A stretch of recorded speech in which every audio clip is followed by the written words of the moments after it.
Hello po. May mga guro ano at maraming guro pala ang nagchat-chat, nagtatanong, Sir Bong, posible po kaya na yung aming mid-year bonus ay maibigay sa amin ng ng over-the-counter na cash? Ibig sabihin, ang request po ng mga guro ay huwag nang ipasok sa ATM nila. Ang humihiling nito ay yung mga garnish, yung mga gurong nakasanla na lahat ng pera nila ay napupunta doon sa pinagkautangan nila dahil ito ang utos ng korte at sabihin ginarnish, hindi na nila nakukuha sa land bank, hindi na nila na-withdraw. Kung magpapatuloy po na ganito, papaano kakain yung mga guro? Anong panggastos nila? Papaano po yung pamilya nila?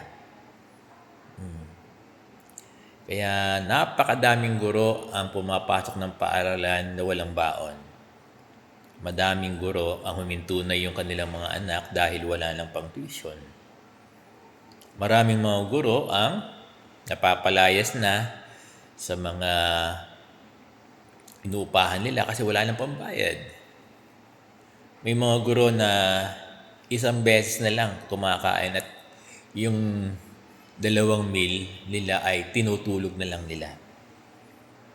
Marami ng guro ang nagkakaroon ng anxiety, depression. Ito po yung mga totoong kwento. Kung mababasa niyo po sa social media, sa mga posts, dito lang po sa akin, napakadaming nagpo-post ng kanilang kalagayan. Dahil wala na silang sinasahod, pati yung benepisyo nila ay hindi na rin binibigay sa kanila. Kaya po yung ilan sa mga guro ay nagpunta na sa Kapuso Mo Jessica Soho para iparating sa ating DepEd Secretary yung kanila pong kalagayan. Sana po maunawaan ng DepEd, sana po gumawa ng aksyon ng DepEd, ng ating ahensya, na kahit paano yung mga guro ay matulungan.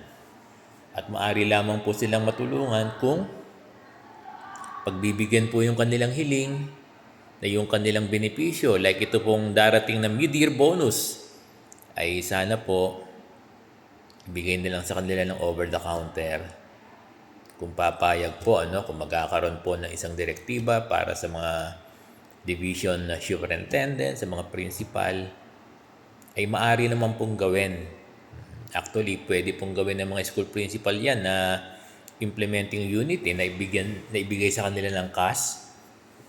Kaya lang po, meron tayong policy na ginawa din naman ng ahensya, yung auto-debit. Baka po pwedeng mag-modify muna, yung mga gusto ng over-the-counter na cash, tatanggapin nila ng cash from the disbursing officer ng mga school or ng division office. Sana po ay magkaroon ng isang direktiba na manggagaling sa DepEd na pwedeng gawin ito. Yun po ang ibig ko sabihin. Kasi nagpunta na po sa region yung mga guro, pero ang tinuturo po ay DepEd. Ang mga division superintendent po, ang itinuturo ay region. Yung mga school po, siyempre, alam naman natin yung rules na bago tayo mag-act, bago tayo gumawa ng action, dapat may legal basis tayo. Sana po maparisa na lang yung ginawa ni President Bongbong Marcos nung unang taon po niya ng pagbibigay ng SRI na hindi po niya pinadaan sa ATM. Baka yun po ay pwedeng maging president, yung ginawa ni President Bongbong Marcos na pwede naman palang ibigay ng cash. Kaya po sana itong mid-year bonus, marami pong guro, maraming pamilya ang matutulungan, matutuwa. Kung sana po itong mid-year bonus nila ay makuha nila ng over the counter. Kasi pwede naman po talagang gawin. Kaya lang, kailangan lang talaga ng black and white na directive para i-execute ito ng mga division office at ng mga school na implementing unit. Actually po, sa Caloocan High, pwede namin gawin na hindi na ipasok sa ATM. Kaya lang, meron tayong DepEd memo tungkol dito, may DepEd order tayo tungkol dito, yung auto debit process arrangement na lahat dapat ng benepisyo, lahat ng salary ay dapat dadaan sa ATM.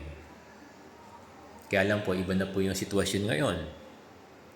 Kasi hindi naman po dati na nung ginawa itong policy na ito na auto debit, wala namang mga guro ang nagsasanla.